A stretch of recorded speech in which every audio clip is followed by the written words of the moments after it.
Jet tempur F-18 Spanyol yang bertugas dalam misi pertahanan udara NATO menembak jatuh sebuah drone yang diduga milik Rusia setelah memasuki wilayah udara Rumania pada Minggu 16 Agustus 2026 dini hari.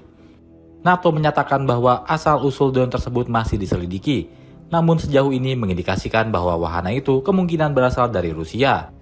Dilansir Anadolu, Kementerian Pertahanan Rumania mengatakan bahwa sistem pengawasan udara mendeteksi target tersebut pada pukul 4:44 waktu setempat, sekitar 24 km di utara kota Glati di tenggara negara itu. Menurut otoritas Rumania, drone tersebut memasuki wilayah udara negara itu dari arah Moldova. Dua jet tempur F-18 Spanyol yang sebelumnya disiagakan dari Pangkalan Udara Mikhail Kogalniceanu kemudian diperintahkan melakukan intervensi setelah berhasil melakukan kontak radar dengan target. Drone tersebut akhirnya ditembak jatuh pada pukul 5:01 pagi waktu setempat di area yang tidak berpenghuni. Operasi pencegatan dilakukan dengan koordinasi Pusat Operasi Udara Gabungan NATO di Torrejon, Spanyol. Pihak berwenang mengidentifikasi lokasi kemungkinan jatuhnya puing-puing di antara wilayah Baleni dan Judalbi, Kabupaten Galati. Helikopter dikerahkan untuk membantu pencarian bangkai drone. Tidak ada laporan korban jiwa maupun kerusakan properti akibat insiden tersebut.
Pejabat pertahanan Israel mengaku terkejut dengan cepatnya pemulihan kemampuan militer Iran setelah perang yang berlangsung sejak Februari 2026.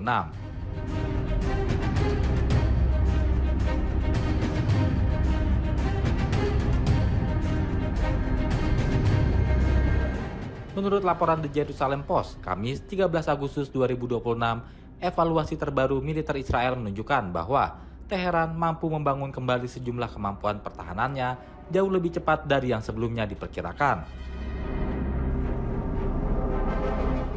Keterkejutan itu tidak hanya dirasakan oleh pejabat pasukan pertahanan Israel atau IDF, tetapi juga Badan Intelijen Mossad.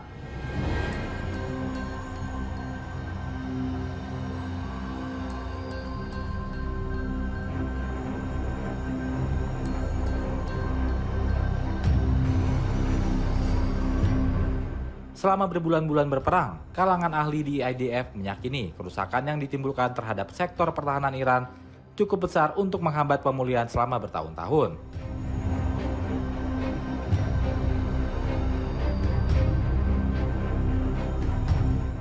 Namun, sekitar 4 bulan setelah perang berakhir, IDF disebut melihat pemulihan yang jauh lebih cepat dari perkiraan sebelumnya, termasuk dalam kemampuan yang berkaitan dengan ancaman rudal balistik Iran.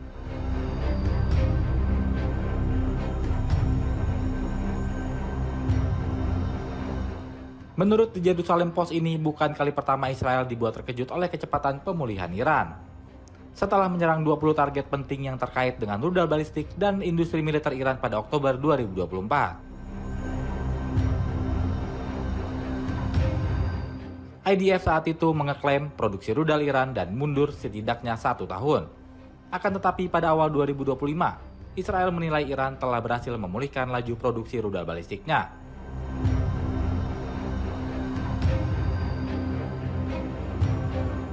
Kondisi tersebut mendorong militer Israel mempercepat rencana serangan berikutnya yang semula diperkirakan dilakukan pada akhir 2025 menjadi Juni tahun yang sama.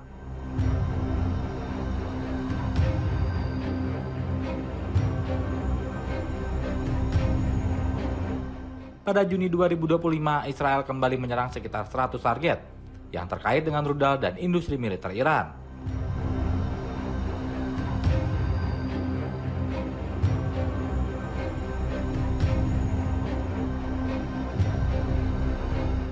Saat itu IDF menyatakan telah menemukan cara untuk menghambat produksi rudal Iran selama beberapa tahun.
Presiden Amerika Serikat Donald Trump menginstruksikan Pentagon untuk memangkas secara signifikan porsi latihan militer gabungan selama 10 hari bersama Korea Selatan.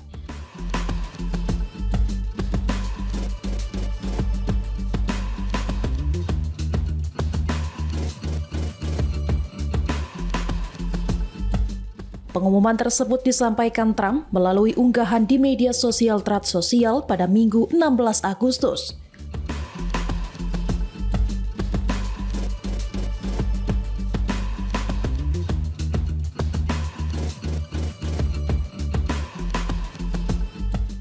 Di mana ia juga menyentil penolakan Seoul untuk mendukung aksi militer terhadap Iran.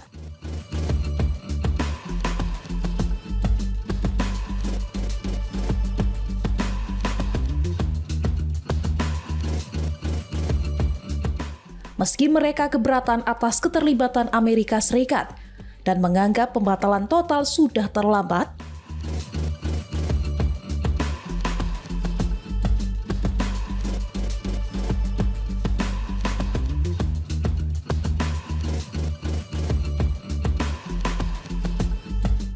Trump menilai latihan berskala besar ini terlalu mahal, serta berpotensi mengirimkan sinyal permusuhan kepada Korea Utara yang ia klaim memiliki hubungan sangat baik dengannya.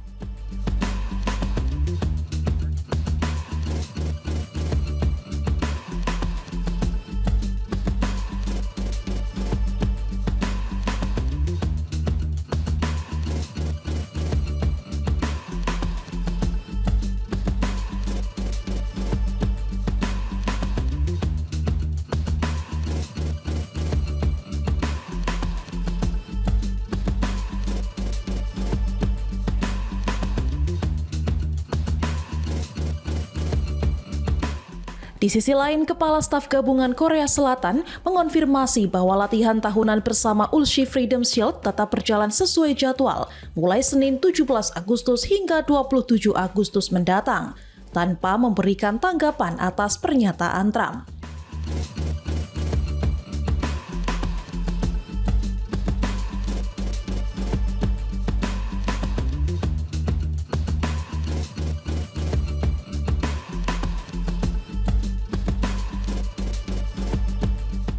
Pihak kementerian di kantor kepresidenan di Seoul juga belum memberikan rilis resmi karena bertepatan dengan hari libur nasional.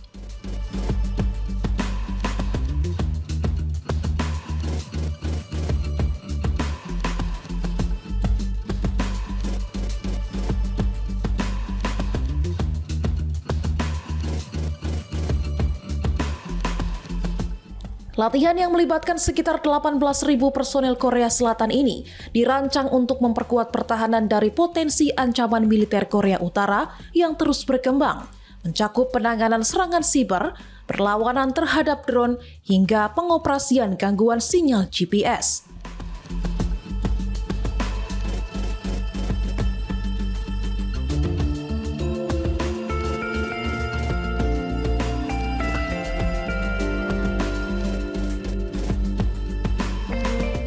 Analis dari Stimson Center, Jenny Town, menilai bahwa langkah dan kritik yang disampaikan Trump kemungkinan besar merupakan upayanya untuk merangkul kembali serta memperbaiki hubungan diplomasi dengan pemimpin Korea Utara Kim Jong-un.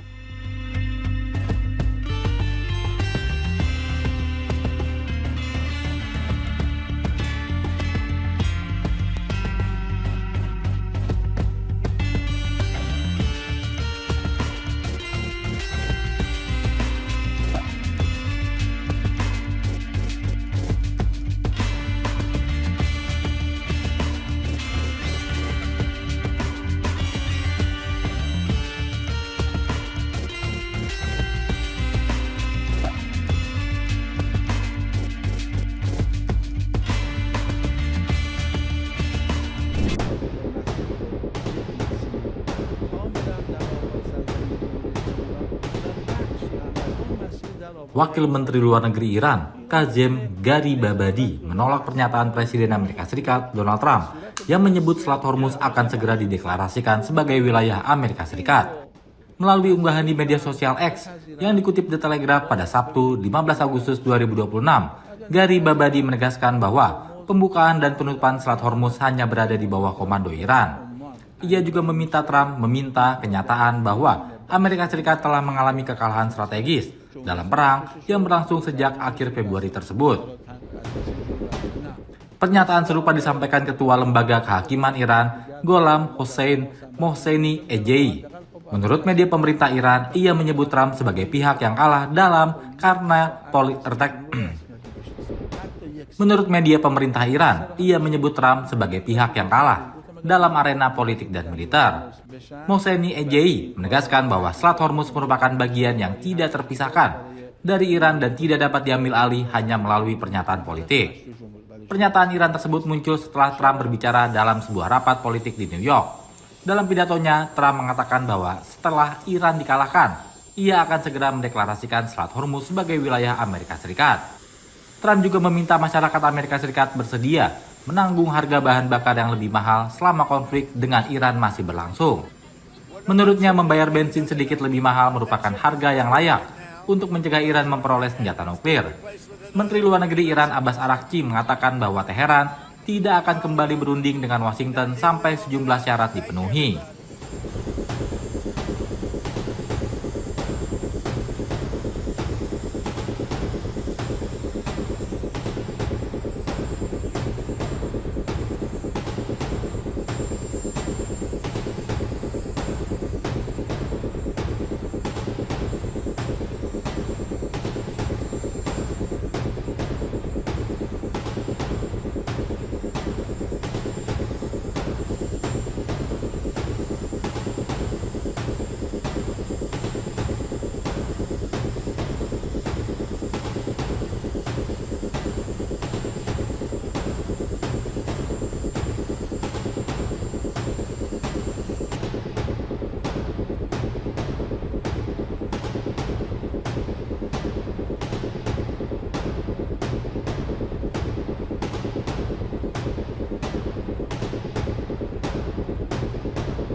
کاملا در آبهای سرزمین جمهوری اسلامی ایران و بخشی هم از اون مسیر در آبهای سرزمین جمهوری اسلامی ایران بتونه نظارت رو در مسیرهای ورود و خروج به صورت مؤثر. ישראל שוללת את מסמך 15 הנקודות.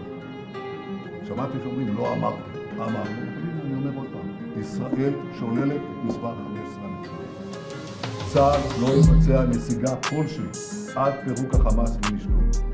כשאני אומר פירוק החמאס מנשקו, זה אומר הנשק הכבד, הנשק הפחות כבד, והנשק הקל, כל הנשק, Perdana Menteri Israel Benjamin Netanyahu menyebut Inggris sebagai Republik Islam Britania dalam sebuah podcast pada Kamis 13 Agustus 2026.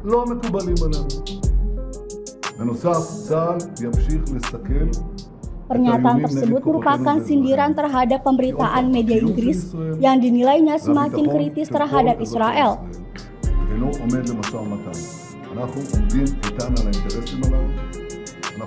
Netanyahu membandingkan pemberitaan Inggris saat ini dengan liputan penulis Randolph Churchill yang dinilai positif terhadap Israel selama Perang 6 Hari pada 1967.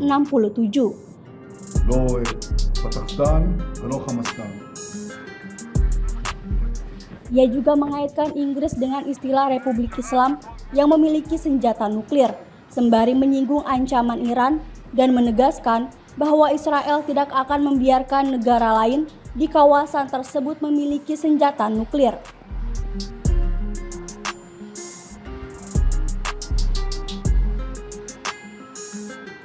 Pernyataan Netanyahu menuai kecaman dari kelompok Yahudi di Inggris dan Irlandia.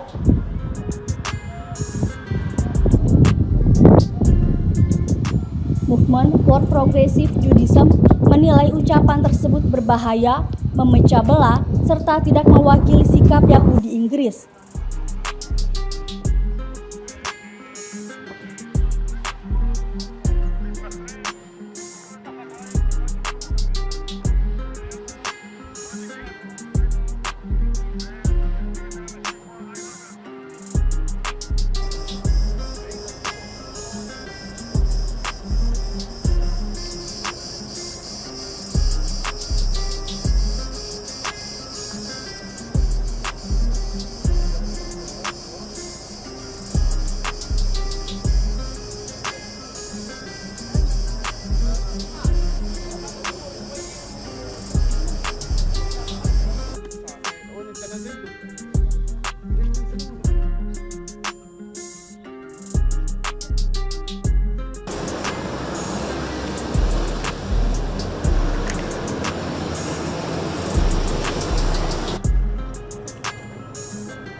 ستة وأخوه.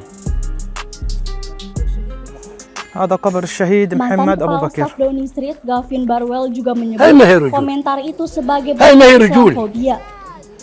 حتى غايظهم وهو في قبره. حتى غايظهم وهو في قبره. Hubungan Inggris dan Israel memburuk sejak Partai Buruh berkuasa pada 2024.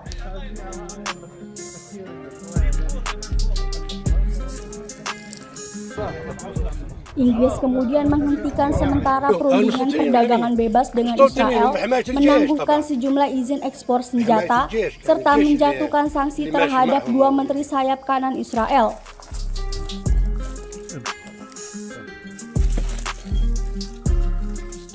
Inggris juga bersama sejumlah sekutunya mengakui Palestina sebagai negara pada tahun lalu.